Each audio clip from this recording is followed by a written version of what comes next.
ایک منٹ سمجھا تو لینے دیں. اصل مسئلہ یہ ہے کہ امت مسلمہ آج تک کبھی حضور کی عزت کے مسئلے میں تقسیم نہیں ہوئی. یہ یورپ کی چال ہے. وہ سمجھتے ہیں کہ یہ فاقہ کش جو موت سے ڈرتا نہیں، ذرا روح محمد اس کے بدن سے نکال دو. لیکن یاد رکھنا، جب تک یہ مائیں غازی علم الدین پیدا کرتی ہیں، جب تک یہ مائیں غازی ممتاز قادری پیدا کرتی رہیں گی، جب تک یہ مائیں حافظ سعید جیسے رجال پیدا کریں گی، اور جب تک یہ مائیں علامہ خادم حسین رضوی جیسے عاشق رسول پیدا کریں گی. یاسین ملک صاحب، تو میں نے بڑے ببانگ دہل کہا کہ یاسین ملک صاحب کو سزا دی ہے انڈین کورٹ نے، انڈین جناب جو بھی ہے کورٹس کا نظام، اس نے سزا دی ہے.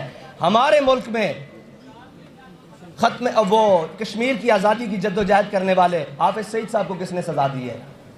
ہم خاموش ہو گئے ہیں، ہم خاموش ہو گئے ہیں اس لیے کہ بات سچ کی آئی ہے، حق کی آئی ہے. اپنے پر جلتے ہیں بھائی. حق وہ ہے جو اپنوں کے سامنے بھی. اسلام نے تو اپنے وارث کو ہر طرف ہی ٹکرا دیا. اب وہ وارث کیسا ہے جو کہتا ہے میری سب سے صلح؟ کوئی صلح کلیوں کی آخری پدی یا آخری ہاتھی مجھے اس بات کا جواب دے کہ جو کچی لسی بنا کے وہ بیٹھے ہوئے ہیں وہ اس حدیث پہ عمل کیسے کر سکیں گے؟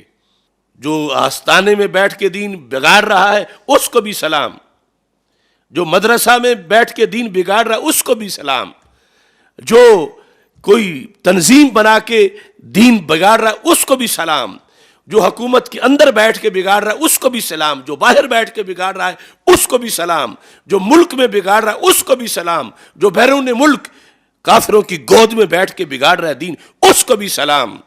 تو پھر یہ چیز کس چیز کا وارث ہے؟ اگر اس نے سب سے صلح کر کے بیٹھنا ہے تو پھر سرکار نے تو ڈیوٹی اور لگائی ہے. یہ کیسے اپنے آپ کو نائب رسول صلی اللہ علیہ وسلم اور وارث رسول صلی اللہ علیہ وسلم اور سرکار کے ممبر اور محراب کا وارث قرار دے رہا ہے؟ سرکار دو عالم صلی اللہ علیہ وسلم نے یہ ڈیوٹیاں لگائی ہیں. یہ کہتی ہیں کہ صلح کلیت کا آپریشن کرو، یہ کہتے ہیں کہ صلح کلیت کا جنازہ نکالو، اور صلح کلیت کے جو سور میں ہیں ان کو نکیل ڈالو کہ یہ دین کی فصلیں اجاڑ رہے ہیں صرف اپنی دوستیاں نبھانے کے لیے، صرف یہ چند لقموں کے لیے.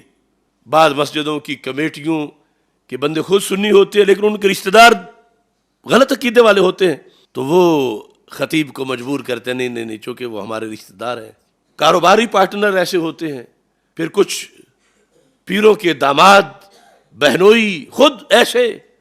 ارے یہ شہادت گاہ الفت میں قدم رکھنا ہے. لوگ آسان سمجھتے ہیں مسلمان ہونا. یہ بیان کرنے والے پہ پھر یہ پدیاں صلح کلیت کی تانے دیتی ہیں کہ یہ اپنا دھندا چلانے کے لیے کر رہے ہیں. بے غیرتوں، یہ سرکار کے فرمان پہ عمل کر رہے ہیں.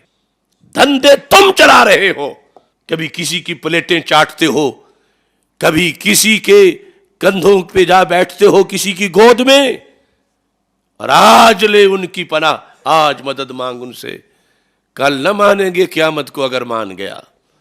کہ رسول پاک صلی اللہ علیہ وسلم یہ ڈیوٹی لگا کے گئے ہیں، اور ادھر یہ کام مشکل بڑا ہے، اور مشکل کام کو نہ کرنے والا اگر نہ کر سکے تو کم از کم بک بک تو نہ کرے.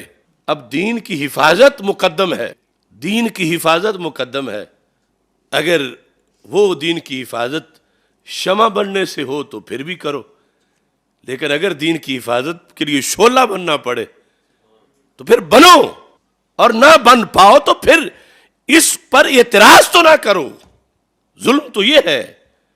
اب ہماری تقریروں پر کئی مراکز میں، کئی اداروں میں پابندیاں ہیں طلباء پر کہ مت سننا، کہ سنیں گے تو ان کو پتہ چل جائے گا کہ ہمارے حضرت صاحب تو کسی اور کھاتے میں لگے ہوئے ہیں اور دین کچھ اور چاہتا ہے. ارے ہماری پابندیاں لگا کر کیا نکالو گے؟ کل اللہ کو منہ کیا دکھانا ہے؟ رب ذوالجلال کو بھی تو جواب دینا ہے.